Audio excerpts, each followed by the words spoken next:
May gabi. Palihoging na sa imong katupad nga, praise the Lord kay naa ka. Praise God, palakpakan natong Ginoo. Pasalamat ta sa Ginoo no kay nakasurvive kita sa pandemic ba. More than 2 years na, nasa online lang ta. Every Cate's prayer naga-record lang me. Unya, pasalamat ta karon kay nakabalik jud ta. And it's been so good, maayo gid kay ang Ginoo kay kung naga-online ta, karon nakabalik ta sa face-to-face. Amen? Sa mga nakakaroon sa online nato, praise the Lord kay naka-resume na gyud ang prayer meeting diri sa church, and I hope and pray na mapadayon nato siya na mo adto na sa mga balay-balay na nay mga family na mo accept sunod sa tuang cottage prayer. Kumusta man mo mga igsoon? Kumusta man? Okay, this evening I would like to talk about naon na yan. I'd like to talk about may baterihan. Yan, conquering challenges. Ang pagdaog sa mga hagit sa kinabuhi.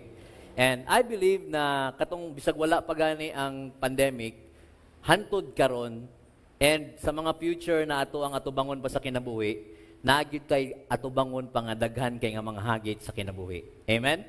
And kabalo ko ang uban sa atuan, nalampasan na nato, nadaog na nato ang mga daghan na nga mga hagit sa kinabuhi. That's why gusto na ako i-challenge ang bawat isa kasi ang challenge, mga challenges sa kinabuhi, naagyod na hantod na apat diri sa kalibutan. Kung mamatay na ta, wala na challenges. Pero habang naata diri buhi pa ta, muagi kita. And actually, adlaw-adlaw, kita na mga Kristiyano, adlaw-adlaw naagi tay mga hagit sa kinabuhi. Ang hagit sa kinabuhi, daghan paagi sa pagsulay, paagi sa mga temptasyon, paagi sa relasyon, daghan kayo klase.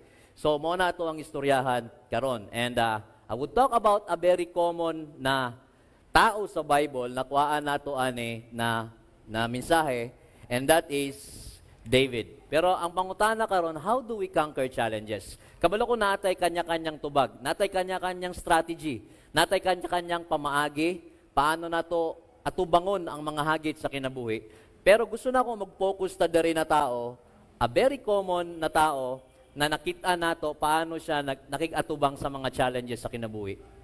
When we talk about David, kung si David ang atong istoryahan, it is a long story to tell. Daghan kaayo tag mastoryahan sa iyang kinabuhi. Kung challenges lang o mga hagit nga naagian niya. Daghan kaayo. Pero gusto na ako istoryahan nato ang katong ulitaw na nga David. Okay? Kasi katong pagkabata niya, ang iyang trabaho lamang yun, tigtugway lang yun siya karnero siyang papa.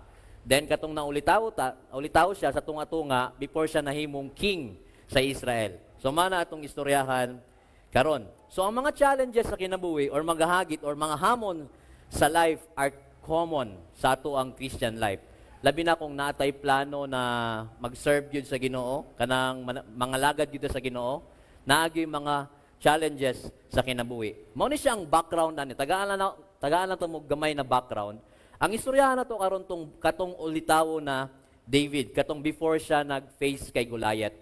Bag-o ato na eksena, gisugo siya sa iyang papa. Kabalutang ani nga story no gina-review lang nako. That is in 1 Samuel chapter 17 verse 31 to 58. Kung dili kay maklaro diri natay dako na screen sa taas ha. This is for the consumption of the live streamers para mas klaro ang ilahang slide dito. Now, ang story yan one day gisugo si David sa iyang papa. Kinsa kay pangalan siya papa?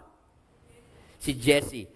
Gisugo siya ang papa na muadto dito sa iyang mga igsoon na mga part sa army sa Israel para magdala og pagkaon, tama. So pag-abot dito ni David, nakita niya nga naay dako kaayo na tao. And that is a Philistine giant. And his name is Goliath. Naa dito, nakita niya, nagasinggit, ginainsulto ang mga army sa Ginoo. Nakita niya dito. So pagkadungog niya ato, David was so curious kasi si David is kanang believer gini sa Ginoo nagtuo siya sa Ginoo So, mao ni ang first statement niya pagkakita niya nga ginatamas-tamas kung sa Bisaya pa ginainsulto sa Philistine na giant ang mga children of Israel. Okay, muna siya sa 1 Samuel 17:26. Okay, basahon na to dito sa dako na screen. Okay, 1, 2, 3, go.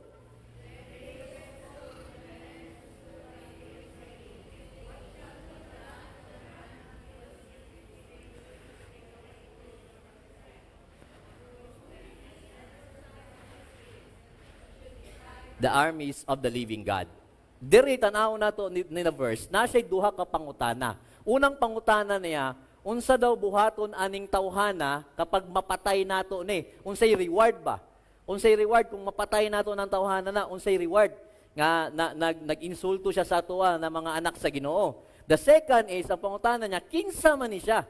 Who is this uncircumcised Philistine? Tanawa, si David is very kuan kay siya ba, ang tawag na aggressive kayo siya na tao. Kasi ang tawag niya, uncircumcised Philistine. He is telling na kaning tawanan ni, dili man ni part sa tuwa. Dili man ni siya pareha sa tuwa that we are people of God. Kani siya, dili man ni. Uncircumcised man ni siya na iyahang i-defy or iyahang i-insulto ang mga army sa buhi na Diyos. So mo ni pangutana ni David diri. And we know the story na found out niya, nahibawan niya na ang makapildi katong champion, ang tawag nila champion, the Philistine soldier, pag mapildi to nila, pag matalo nila yon, ang reward is, unsa, ihatag sa king ang isa ka anak niyang babae para mahimong asawa. Unya, malibre ang tanan nga family niya sa tax. So, kuyaw kayog reward ang gihatag sa hari. Now karon, kay si David lagi sige pangutana dito sa mga soldiers. Nasuko iyang igsuon. Kinsa to? Isa to igsuon niya. His older brother. Si Eliab. Ingon si Eliab, ikaw ba? Ay nasig pangutana diya. Nihatod naman ka sa pagkaon. Uli na dito kay bantay itong mga karnero sa atuang papa.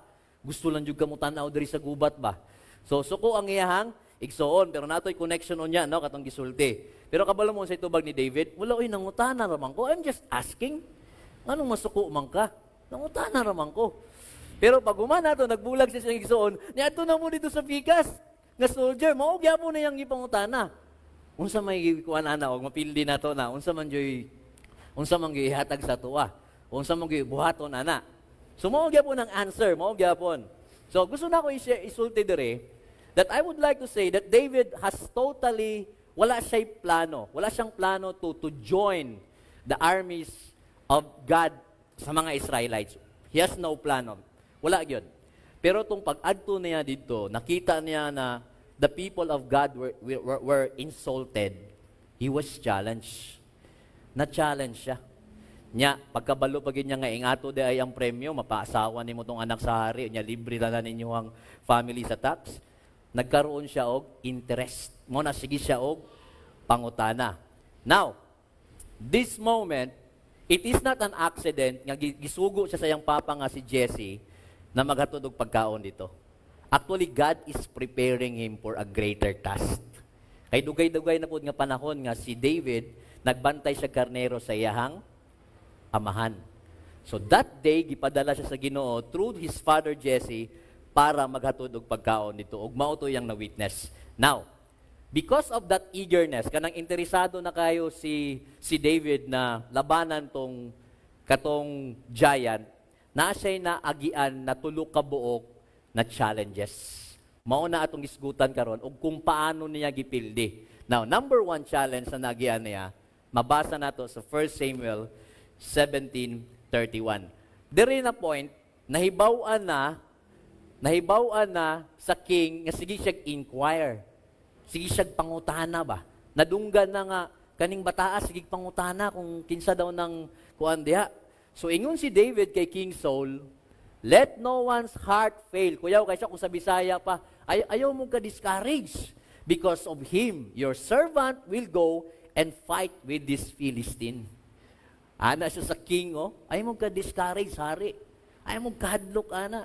Ako, imong servant, muadto para makipaglaban anang tawhana. The first challenge katong pag-atubang niya sa king, mao niyang na agian dito. The first one is pakibasa. capability or capability. But pasabot, ang iyahang kakayahan was questioned. Mao to ang first challenge niya dito. And capability means the power or ability to do something. Yang kakayahan ng isang tao ba, nay mas lalo man na sa Bisaya, katakus.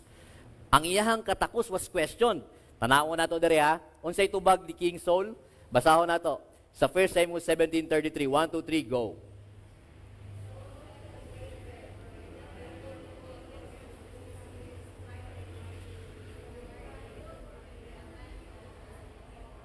From his youth. Tanawa, klaro, giblo na ko dere. You are not able. Dere pa lang, sugod pa lang, ingon na siya. Dili ni mo kaya. Dili ni mo na kaya. Kay kanang Philistine army na, nagdako na siya nga, fighter na siya, niya ikaw batanon pa. Kana siya fighter na. Now, kuya kay eksena dire, kung ikaw si David is very interested to fight. No? Interesado kay siya makipaglaban atong tawana. Pero ang hari atong lugara, ningon na saya, you are not able. Dili ni mo na kaya.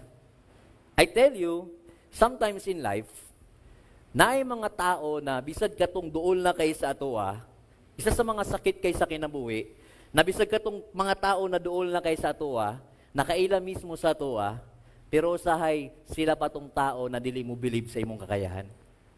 And that's one of the sad thing na giatubang ni David. And mo na nahitabo sa atoa ng mga Christians, dito ta mulayo. Even in our circle of family, even sa mga tao na close kay nato, wala, dili mo believe sa imong kakayahan. Sultian pa ka na dili na mo na kaya. Actually, bag-o ni gisulti sa hari, gisultian na sa siyang gigsuon, di ba? Uli na dito. Ay, ang samok-samok dere, kay magbantay ka dito sa mga karnero sa atong amahan. Pati yung gigsuon, dili mo tuo sa iya. Pero kabalo, paano niya nagipildi? Paano gitubag ni David ni? Basahon nato ni. Si David, he conquered the challenge of capability by experience. Experience ang iyang gigamit. Anong klaseng experience? Now, tingnan natin. Tanaw na itong gisulti sa verse. 1 Samuel 17:34-37. Sige, basahon na to. Go.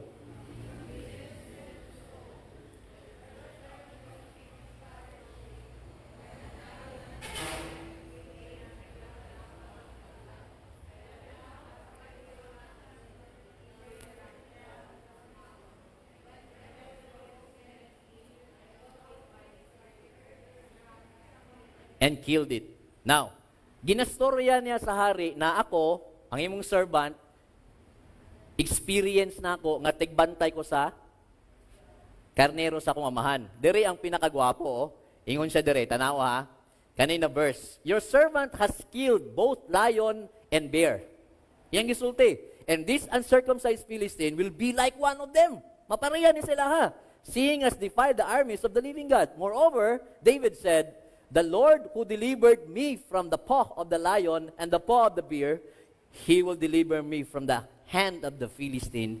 And Saul said to David, go, and the Lord be with you. Look at this. Ang ginastorya ni David dire, confident siya sa iyang experience sa Ginoo.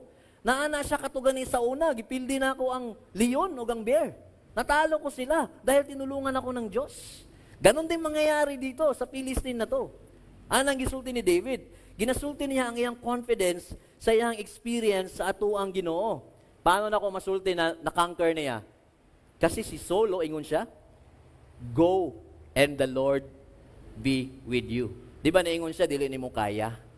Pero pagtubag ni David, he used his experience on God, napildi niya. He conquered it. And ang tubag ni Saul, sige, pwede na ka muadto. Now, gusto lang ta mo tagaag kuan nga dili kay ta kanang magunahon og dautan kay King Saul no. Pero si King Saul manggod nagtan-aw siya sa background ni David. Ang background manggod ni David dili manggod siya trained to fight. Dili siya parehas yang mga igsuon, nagi-train sila para mahimong soldier. Si David manggod gibutang manggod siya dito sa tigbantay ng og karnero siyang papa. Sumotoy gibasihan niya ang background. And that sometimes mo judge ang ubang tao sa atoa. They are looking in our background. They are looking in our race. Kinsa lang man na si James, pobre man kaya nagpamilya.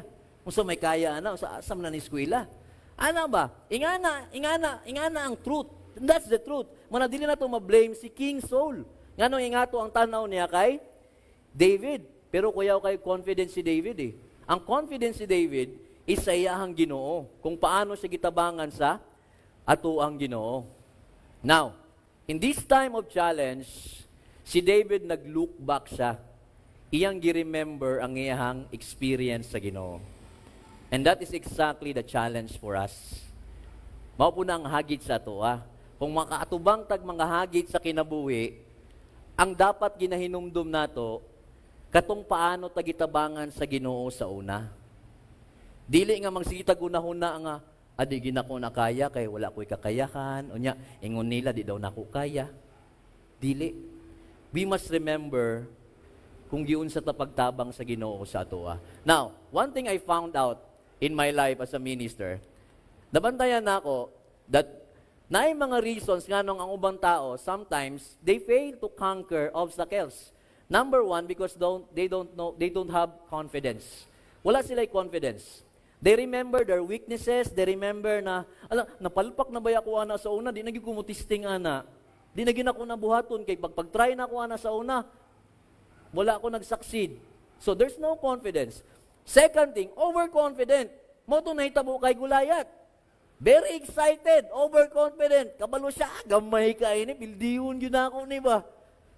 Wala ni. Overconfident. Third is forgetful. Morning pinaka-common.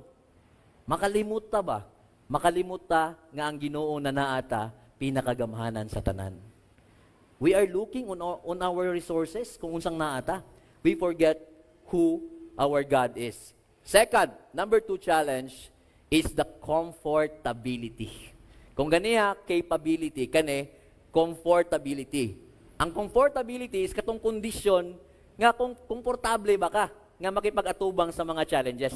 There are times na muabot ang problema sa kinabuhi, mga hagit, katubag yung mga time nga kanang problemado na gyud kadaan. Katong mga time bitaw na kanang helpless na kay ka, pero niabot na dungagan magyud ang problema. Ni COVID pa, tapos nag-COVID, natanggal magiging sa trabaho, or nalugi ka sa negosyo, or nagsira ang imo ang company. Grabe ka lisod, di ba? Tanawon nato niya, comfortability. Nganong na issue sa comfortability? Kasi after niingon si King Saul na, sige, go, fight. Pwede na kamuad to. The next nga gibuhat ni King Saul maune, 17:38-39. So Saul clothed David with his armor, and he put bronze helmet on his head. He also clothed him with a coat of mail. And David fastened his sword to his armor and tried to walk, for he had not tested them. And David said to Saul, remember this, I cannot walk with this, for I have not tested them. So David took them off. Look at this. Dari na ito makita, ni-agree si King Saul. Pero naagya po itong una-una ni King Saul that he is trying to make David, he is not. Parang gusto niyang gawin si David na hindi naman talaga ganun si David. Gusto niyang gawing real soldier. Kaya gusto niyang suotan ng mga protector, helmet, sword, bigyan niya. Kasi gusto niyang maging parang soldier. Di ba? And you know, ang result, ingon si David, dili kong komportable yan eh. I am not used to it. Sa Bisaya pa, wala ko naanad ani.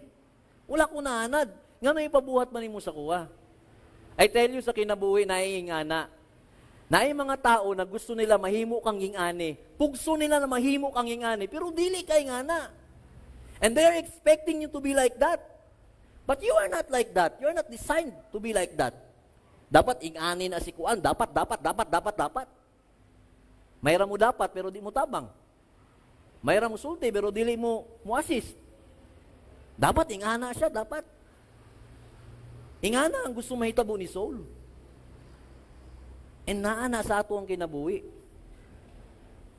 Di ba lisod kayo? Pangutan ninyong kaugalingon, pabuhaton mo sa isa kabutang na dili mo kabalo. Or dili mo anad. Lisod kayo. Pakantahon ka sa atubangan, mulagod ka nagakanta. Di ba? Muna, dili na to pugso ng mga tao na dili pa sila ready. Kay kung mapugos na, si Kwati gina madulong. Problema na. Now, how did David conquer this? Paano niya gipildi? Tanaw na to ha. Gipildi niya by expertise. Gipildi niya kung unsa ang iyahang, kung asa siya komportable, asa siya kabalo. Tanaw na to ha, basahon na to. Kita basa tanan. Verse 40, go.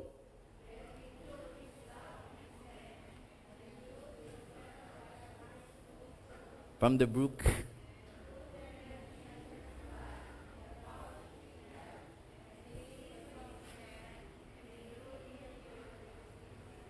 Tanawa. Kung sige kuha niya, katong iyahang, anad nga ginagamit niya. Mao na yang anad ginagamit eh. Unsa ang anad niyang ginagamit? Ang iyahang staff, katong pambunal. Unsa pa? Katong bato nga iyang ginabutang sa iyahang sling. Mao to ang anad niya nga ginagamit. Sumoto niyang gidala. Dito niya gipildi and kabalo ta sa story nga gidaog yun na niya. Pero diri na to makita nga si David, iyang gipili kung asa siya kabalo. Asa siya kabalo. And we know the story, walay nabuhat si King Saul. Walay nabuhat. He allowed David to do it. Kasi mao tong expertise niya eh. Dito siya, anad. Now, here is the lesson ha. Sometimes, there are the best in other people, but it's not applicable on us. Kasi naatay best, nga dili pud pwede sa ilaha. That's why we are unique individuals. Mga unique na mga tao. Lahi-lahit nagkakayahan, dili pwede nga magkapareho ta. Now the question is, ang question sa to ng mga Christians, whenever we face challenges, mga hagit sa kinabuhi, unsay comfort zone nato na ginabuhat? Ang ginabuhat ba nato, pag naay mga challenges, post din sa Facebook, isulti nato dito na wala gyud koy kwarta, mahal kay gasolina, ana ba? Or at first, we do it in prayer. Niyampo dayon ta. Or, ang comfort zone ba nato, nag-isip dayon tag paraan para makapanimalusta. David here, iyang gipili kung unsa tong mga butang na anad siya, nga dito nag-work ang Ginoo sa iyahang kinabuhi.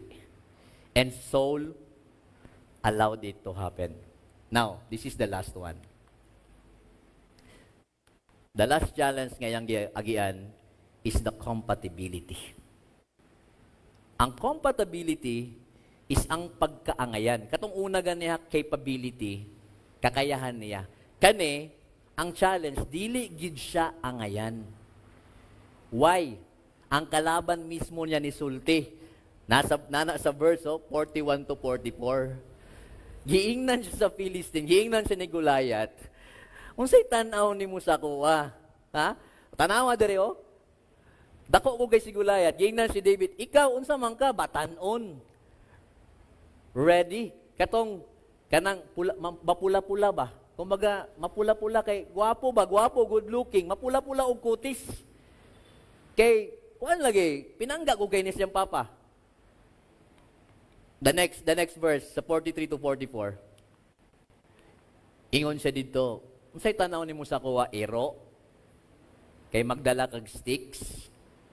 Dari bugat kayo. And the Philistine cursed David by his gods. Diri mas na-challenge si David. He was questioned by King Saul sa iyahang kung capable ba siya. He was questioned kung ang ikaduha nga challenge, gi-question sa iyang comfortability. Kani kuan na gyud sa iyang capability, sa iyang pagkaangay. Ginasulti ni Goliath diri, siyang ginasulti. Dili ta match. Dili ka para diri. Kay warrior ko. Ikaw unsa lamang ka, batanon kay ka. And this is true in life. Naay mga hagit sa kinabuhi na mas dako gyud sa atong kakayahan. Pero this is the good news. Mas dako ang atong Ginoo ana. Mas dako ang atong Ginoo. Paano gipildi ni David ni? I like this number 3. His enduring faith. Kanabitong pagtuo na nagpadayon gyud. Di ba nanagoy resistance pag istorya pa lang sa igsuon, pag istorya sa king, pagpasuot atong kuan na, pwede na siya mo give up dito ba? Pwede na, ay muuli na lang ko, di ko pwede ani. Pero nagpadayon yang pagtuo. Tanawa, kung basahon nato ni nga verses sa 45 to 51, gitubag niya si Goliath. Ingon siya, niadto ka diri with a sword, with a spear, and with a javelin. But, kita'y basa but, in the name of the Lord of hosts. Nianhi ko diri sa pangalan sa atuang Ginoo. Tanawa, si David, tanawa, pag abot diri sa ikatulo, kung katong ikaduha, niingon siya sa iyang experience, about sa iyang experience sa Ginoo, or niingon siya kung diri ko expert, diri nag-work ang Ginoo sa akong expertise, kani niingon na siya, wala na'y labot iyang sarili. Nianhi ko diri because of the power of God. Mo ni siya ang next verse nga gisulti niya. This day the Lord will deliver you into my hand. Look at the sequence, ha? Look at the sequence. Katong una na nangutana pa siya sa mga soldiers, ingon siya, kana ang mahitabuan na, mamatay na. Kaya ang ginapikwan niya, kita people of God. Pero diri lahi na yung statement, oh. This day, the Lord will deliver you into my hand. David is not thinking about himself. He's not thinking about himself. He is thinking about who God is sa iyahang kinabuhi. Kung kinsa ang Ginoo sa iyahang kinabuhi. Now, the next verse says, then all the assembly shall know that the Lord does not save with sword and spear, for the battle is the Lord's. Perminti na niya ginasulti. No? Enduring faith na pagtuo na gini sa Ginoo na tuloy-tuloy na. Pag-abot sa last verse, mauna na niyang gisulti. 45 to 51. Then David put his hand in his bag and took out the stone. Yan ang gibutang. Pag humanyag tubag ato, yang gituyok. And the Philistine was struck on the forehead so that the stone sank onto his forehead and he fell on the face on the ground. Next, mauna na ang news nga nidaog na gyud si David. So David prevailed over the Philistine with a sling and a stone and struck the Philistine and killed him. Daog si David? Wala. Daog siya kay naa ang Ginoo sa iyahang kinabuhi. Ang iyang pagtuo, in spite sa mga challenges, nagpadayon yun. Ingana ang challenge sa atua. Ingana ang hagit sa atua karon ng mga Kristiyano. Naay mga sunod-sunod nga mga hagit sa kinabuhi. Sunod-sunod na problema. Na ginasultian ta na mo give up na. Na mo biya na mo surrender na sa atong kinabuhing Kristiyano. Pwede magpahulay pero dili mo surrender. Dili kita mo surrender. Now, ingani man gud ang fact sa ato, bao niyang tinuod sa ato mga Kristiyano. Ang problema lang man gud sa ato ng mga Kristiyano, kanang ginatawag nga lahutay nga pagtuo. Kanang tuloy-tuloy ba? Kay sa tinuod lang, it is easy to have faith at the start of something. Kanang bago pa lang anak, bago pa lang kang nanganak, anong first baby, grabe yung pagtuo niyo, malipayo niyo, saya-saya mo, no? Karoon ka ng baby, may bago kang trabaho, saya-saya mo. Nang nag-start ka ng negosyo, nag-start ka pa lang, saya-saya mo. That's good. Mauna nga itong pagtuo. It's easy to have faith at the end when you see the finish line. Kanang nakita ni mo na kanik, sure na yun ni. Dako yung kay kukuha na ni, madawat kay ni effort yung ko. Murag success yun ni. Excited kay ka. No? Pero ang problema mangod, lahutay ba? Lahutay ang problema. I tell you walay problema ang pagtuo sa sinugdanan o sa katapusan. Ang lisod unsa? Nga sitwasyon ang atong pagtuo sa tunga-tunga. Mao nay lisod. Katong naa pa kay bagong baby, alipay kay ka, lami pa kay mo palit og diaper, mga gatas nga mahalon kayo. Tung nidako na, nya nagpabadlong na, lami na kay hiluan. No? Mura na kag muhila kog dugo, no? Makasulti na kag sakit. Katong pagsugod nimo sa negosyo, ganado kaayo, pero tod mo nagsugod na og kalugi-lugi sa kinabuhi, nalugi na, wa na. Halos di na mo simba para masigig pangabre. Wala di na mo enter og katis prayer kay mga brig negosyo. Mao ning mali, ang mali sa to mga Kristiyano ingani. Ang mali sa to mga Kristiyano mo ang pagkaluya sa tunga-tunga. And take note, sa tunga-tunga kasagaran ang tao mapildi. Kasugod walay problema. Sa ulahi, usahay, makahuman. Pero usahay diya sa tunga. diha ta mapildi. Nya dili biya nato ma-justify ang means. Nga moingon ka successful man. Pero ang tunga-tunga bati. Mao na yung problema nato. Mao na ang problema sa atuwa na mga Kristiyano. Murag kani ba? Oh, isa ka bunal na lang, diamond na. Pero ni-give up siya kay kapoy na kaayo. Uli siya kani kaabot jud ni. Di ba? Ang problema gyud sa tunga-tunga. Now, gusto na ko i-wrap up ang ato ang lesson. Mao ni mga challenges na agihan ni David, capability, giun sa niya pagpili? Experience. Iyang gisulti ang experience sa Ginoo. Second, comfortability. Dili siya komportable sa mga gamit sa soldiers. Pero iyang gisulti, kung unsa ang mga butang na nag-work, nga gi-bless sa Ginoo, nga komportable siya. The third is compatibility. Compatibility. Gipildi niya by enduring faith. Now, this is the challenge for us. When obstacles comes on our way, we can conquer them by remembering our experience of God's power. Mao na itong una-hunaon. The moment makaharap tayo ng mga problema sa buhay, let's always remember how powerful our God is. Kung paano tayo tinulungan ng Diyos. Lahat tayo dumaan na ng pandemic at dadaan pa tayo ng maraming problema. But always remember paano tayo tinulungan ng Lord. Next, by believing God will work in our expertise. Ayaw sige kumpara sa imong kaugalingon na mas hawd sila, mas kuyaw sila, mas okay sila dito. Just trust God. Kung unsang naaka, unsang kaya nimo, just work on it. And trust God nga didto ka panalanginan sa ato ang Ginoo. Ako, I cannot imagine sa akong pagkapastor panalanginan ko sa Ginoo. Mao gina ako ang pasalamatan sa Ginoo. I was blessed by God by becoming a minister. I was blessed by God financially by becoming a minister. Gigamit ko niya, iwali iyang pulong. I don't involve into business para magkakwarta. I just use what God has given me and face the challenges in life, even bringing me in front of the powerful people in this world just to use my talent as a pastor. Ingnay mong katupad, ikaw pod, gamiton na sa Ginoo sa imuha. Ang naa sa imuha karon, pwedeng gamitin ng Diyos para ipakita niya sa iyo na siya ay makapangyarihan. And by trusting God fully. Katong pagtuo na dili karon lang, katong pagtuo nga mula hutay gyud hangtod sa hantod. Makigsuunan, I hope natay gamay na nakuha na lesson. And I'm very thankful nakashare kog balik sa ato ang cottage prayer. Makauban mo o makauban nato mga kaigsuunan sa online. And let's continue to serve God. Maayong gabi sa ato.